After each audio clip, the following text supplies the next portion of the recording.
You know, when we're all planning for retirement, we tend to get laser focused on one thing: growth. How much can I make? But what if that's only half the story? We're about to dive into a really crucial idea.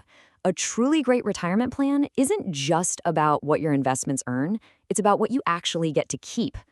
So let's just cut right to the chase with this question. Are you planning for your retirement? Or are you unknowingly just planning for a huge future tax bill? It's a powerful thought, right? And it's pretty much central to everything we're about to talk about.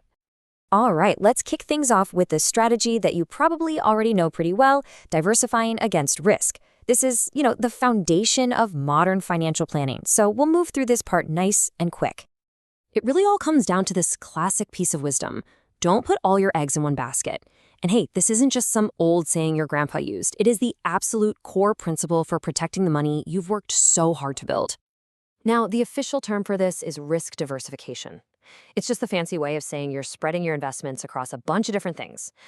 The goal is really simple. When one of your investments is having a bad day, another one is hopefully having a good day. It helps to smooth out the ride and manage all that market craziness. So the whole point is to find that perfect balance, that sweet spot. You don't want to be so aggressive that one market crash could totally wipe you out, but you also can't be so conservative that you miss out on the growth you actually need to fund a long and happy retirement. It's all about walking that line. To get that balance, we usually split our assets into two main categories. First, you've got your variable assets. These are the investments that go up and down with the market. They've got higher growth potential, but more risk. Then you have your stable assets. These give you more predictable, steady returns with a whole lot less risk. So what does this actually look like? Well, your variable assets are things like your stocks, maybe some real estate, or mutual funds. And your stable assets, those are the dependable workhorses, like your savings accounts or money market accounts. A really healthy portfolio needs a good mix of both. Okay, so that's risk diversification. Got it. But what if I told you that's only half the story? Seriously, there's this whole other side to diversification that most people completely miss out on. And believe me, this is where things get really, really powerful. And here it is. This is the question that changes the entire game. You would never dream of putting all your money into just one stock, right? So why would you put all your money into just one tax situation? This is the pivot point to that second, and you could argue, equally important type of diversification. This is what we're talking about: tax diversification.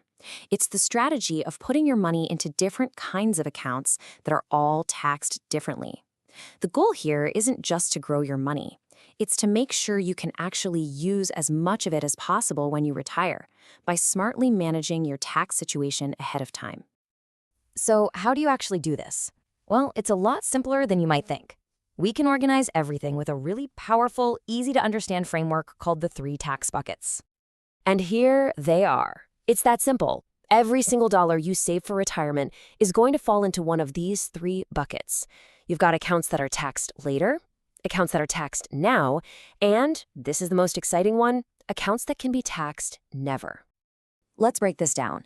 The taxed later bucket, this is where things like your traditional 401k or IRA live. You get a nice tax break now, but you have to pay taxes on the money when you take it out in retirement. Then you have the taxed now bucket. Think of a regular savings account or a brokerage account. You're paying taxes on the growth pretty much as you go. And then the taxed never bucket. This is the real powerhouse. We're talking about things like a Roth IRA. Yeah, you put in after-tax money, but then your qualified growth and the money you take out in retirement can be 100% tax-free. So why does this matter so much? Why bother? Because having money in each of these buckets gives your future self flexibility. It gives you options. When you're in retirement, you can decide which bucket to pull from based on what tax laws look like and what your income needs are. It's all about giving yourself control. Okay, so let's bring this all home. A truly strong retirement plan isn't about choosing one type of diversification over the other. It's about combining both of them, the risk strategy and the tax strategy, to create a genuinely balanced portfolio. So here's the full picture. You absolutely need risk diversification, that balance of variable and stable assets to handle the ups and downs of the market. And you need tax diversification, balancing your money across those 3 tax buckets to handle the uncertainty of future taxes. One protects your growth, the other protects what you get to keep. At the end of the day, this is what it's all about. We have no idea what the market is going to do next year. And we certainly have no clue what tax rates are going to be in 20 or 30 years. A truly diversified plan prepares you for both of those giant unknowns, giving you a real sense of security. So we'll leave you with this one last question to think about. Is your portfolio just diversified for the market? Or is it also diversified for the tax man? Seriously, answering that question, it could be one of the most important things you ever do for your financial future. Thanks for tuning in.